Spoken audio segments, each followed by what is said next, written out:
It's the EP Podcast. Evergreen Park. When you walked in the door, Colleen Havenshire, I was not sure, like, I just, like, you were so excited to be down here again. And I was like... Because it's cold. And I was trying to remember, I remembered you being here. I could not remember why you were here.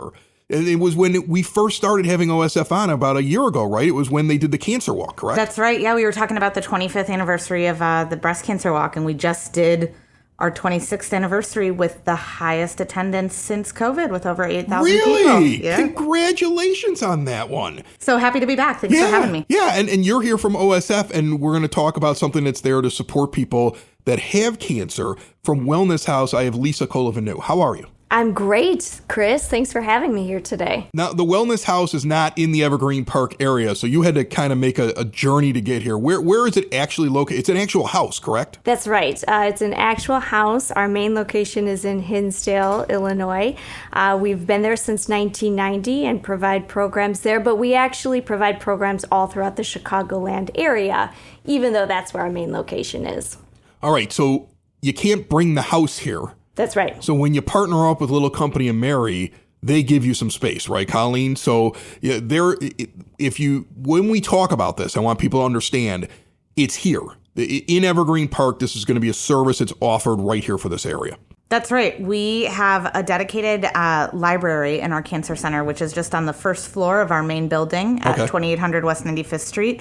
It's a beautiful space. And as we talk more about this collaborative, we're so excited that we get to bring the expertise, the staff, the services of Wellness House to Little Company, and not just for Little Company patients, for anybody in our surrounding communities who wants to access these services. All right, so Lisa, here we go. Tell everybody what Wellness House is, because I'm excited about this. You know, I have an uncle that was recently diagnosed with cancer. He actually just spent a couple of weeks in the hospital because after his chemo, he had to go in there, and they needed like 2 full days of no fever. And he would get like something in the high 99s, and they would hold him if he got anything over 48 hours. We were sending him books. We were finding things from the do. We were calling him constantly. I mean, going through cancer treatment is a very difficult thing, and you need more than just the medical side of it. You need support services, and that's what you guys bring, correct? You said it perfectly, Chris. That's exactly why we exist, because we know that there's excellent medical care for people going through a cancer experience, but there's so much more that impacts their life and ultimately also impacts their ability to cope with their treatment and do well. And so that's exactly why Wellness House was started 35 years ago by a group of women in the community who really recognized that cancer's hard, but coping with it and living well with it can be a little less hard with the right kinds of supports. So we started as a nonprofit organization, and since the very first days have been solely focused on supporting anyone who's impacted by cancer. So that's someone who could be diagnosed, it could be a family member, a close friend or caregiver, and even someone who's lost someone due to cancer. And so now, 35 years later, what that looks like is we're serving about 4,100 people every single year through things like exercise classes, support groups, nutrition workshops, stress management offerings, really the full gamut of comprehensive care to help them cope with the effects of cancer. And I think what's also really important is since day one, we've never charged anybody for any of the programs that we provide. Yeah, this is really interesting. And Colleen, back me up on this one. OSF is bringing Wellness House into the area essentially by giving them the space. And of course, it's going to support people that are going through something at OSF, but you don't have to actually be in treatment at Little Company of Mary. You mentioned some of the people that can seek help. I mean, we're talking about people that may have already even lost somebody. It's free, and it's not necessarily you have to be a patient over at Little Company, which is, I mean, to me, when I hear that, I go, well, then why are they doing it? You just always just feel like something as big as OSF, Little Company of Mary, would be like, all right, well, we're going to offer services, but we're just taking care of our people. Why is it so important to bring in something like Wellness House that not only benefits those getting care with you, but benefits anybody that needs the help? Yeah, and it just goes back to the roots of the Sisters of Little Company, right? When Little Company was founded in 1930, it was taking care. It was the commitment that the sisters made to take care of the sick and the poor and those in the most need. And, Little Company was always known for being that staple in the community. And, everybody had to pivot and transition during COVID and the pandemic. And as we, partnered with OSF, we really found that mission to really be at our core who we are again. And this is about us diving back into that mission, right? And so we're here to serve the community. We're here to be a part of the community. And this is intended to open our doors for those services. We know that when our community does better, everybody does better. And we also know that, sure, we could start these groups, we could do all of this, but why reinvent the wheel when we can continue to partner with experts like Wellness House and bring their services here? That allows our clinical team to focus on some of that clinical care that Lisa was talking about, but it also allows people in the community. We're starting with women's care groups, and we're starting with caregiver connections groups, and we know it could be really hard for those groups of individuals to try to get out to Hinsdale, to find somebody to take care of their loved one, to find somebody to take care of their kids or their parents during that time.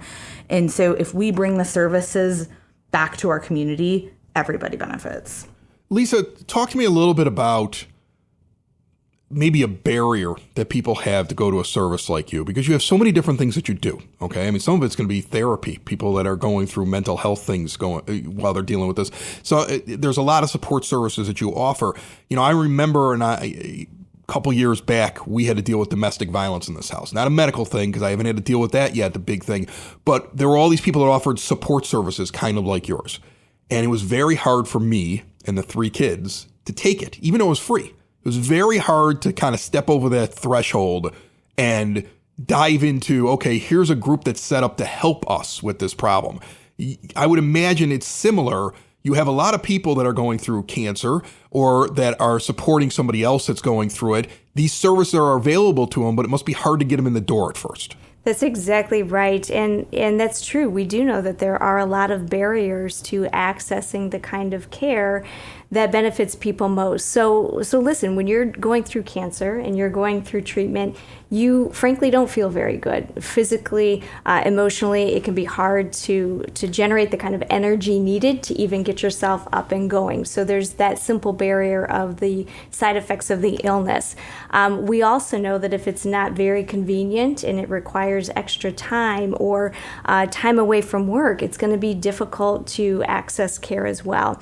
And I think another barrier is that lots of times folks feel like, wow, sitting in a room with other people facing cancer, that's just going to be rough. That's going to make me sad, and I don't want to do that. And you may actually, look, in my instance, I was like, okay, my thing was bad, but it's not going to be as bad as somebody else's, and I don't want to go in there with my little problem. Yes. And then be embarrassed because somebody else had something that was so much worse, and you might get somebody who has a cancer that has a very high survival rate, but it's difficult on them, and they're embarrassed to walk in there because they know they're going to be telling their story in front of somebody that may have terminal cancer and feel bad about taking the services. That's absolutely right. And so there's all kinds of reasons that people can kind of get in their mind about why this might not be good. Here's the thing, though. We hear time and time again from people after they come into this type of group and they connect with people who are going through a similar situation, even if it's not exactly the same, they sort of get it. They sort of have a common language and a common experience. And so the large majority of the time, rather than feeling bad about it or worse about it or depressed about it, people experience the exact opposite. They feel more hopeful. They feel optimistic. They feel more in control of their situation and able to handle and cope with the side effects of what they're going through. And even this idea that being able to share something that you've done or that's worked for you and helping other people around you can be very empowering as well. And so we see that, again, the hope and the energy and all the amazing things that come from connecting with other people make a big difference in people's lives. And so just as Colleen was saying, being able to do it in a community, because that is one of those barriers. If it's too far to get to or you have to travel, it will become difficult. And so when we can partner with people and bring our programs to communities outside of our main location, information, we know that we're making it more accessible for people. And it must be fun, Colleen, to be able to tell your people, like, okay, now we can tell all the people that are in here, guess what else we have available to you, right? That's exactly right. And, to just tack on to Lisa, one of my favorite phrases is witness and release, right? And that's what groups really tend to do. They allow people an opportunity to witness and acknowledge the struggle, just the naming of all of the components that go into cancer care. And once that happens, they can release that burden, and you can really see healing start to happen. And it's so transformative when, as a professional, you're able to watch that. And when you see people finally lean into those services, all it takes is having, one good experience at a support group, to try to push even family members to say, hey, I think you'd get a lot of benefit out of coming to this. But two, to say, well, maybe I could try something else. Maybe I could go to this nutrition class, or maybe I could, join this online group. It opens the whole floodgates for so much more that's out there that's intended to really complement the tough clinical pathway that so many people are on. All right, so if somebody's interested in this, and this is the EP podcast, so I know Wellness House is everywhere, but is it easier for them to go to OSF Little Company and Mary to set this up? How would you both find this to be the best way to reach out and learn about these services? Yeah, I think there's two pathways, right? Okay. So currently, the Wellness House and Little Company Collaborative, we are offering a monthly support group. It's a women's cancer connection group, as well as a caregiver connection group. They're held the third Tuesday of every month, I believe. I'm counting that through on my fingers. And they're right after each other. So the women's group is at 4:00 to 5:15. The caregiver group is at 5:30 to 6:45. We've got, if you go on Wellness House's website, you can actually just sign up right from their website. I would say for all of these services, and if you're interested in just trying something locally and you fit into these pockets, certainly the doors are open at Little Company if you're a Little Company patient or not, to come and try out these support groups. But the nice part about having this on the Wellness House website is it allows you to see the broad array of programs and services. Because it sounds like they got a lot more than just those programs over at Wellness House. That's exactly right. We've got about 520 different groups and classes every month that people can engage in. Wow, how do you have time to come on this podcast? You're running a lot over there, Lisa. You know what I'm going to tell you? I say this a lot. When really good people come together for a good reason, some pretty amazing things can happen. And so we are blessed to have just phenomenal staff and volunteers who care so much about this work, and then to have amazing partners in the community like Colleen and OSF. And so when you bring these good ideas and energy together, the work is really pretty easy, to be honest. And then when you get to see the benefits that it provides for people, it just keeps us going. So it's exciting. What's your website? Wellnesshouse.org. Wellnesshouse.org. So That's you can right. get all the programs through there. You can go to Little Company of Mary if you want to look at what they have specifically. One more question, though, for you before we're done. There might be somebody here who doesn't need these services but thinks this is a great idea. You're offering something for free. You need money to do that. You need money to pay all those great people you were just talking about. How do you do fundraising? And if somebody wants to support you, how do they reach out? I'm so glad you asked. Again, on our website, wellnesshouse.org, you can learn more. We have 2 big events every year that raise a lot of our money, but we also work with individuals who care about this mission, care about helping people who are impacted by cancer, and give generously to make sure that the programs remain free, not just for the thousands of people today who need them, but the folks who have yet to be diagnosed or will be diagnosed soon and will find themselves in the position of needing this type of care.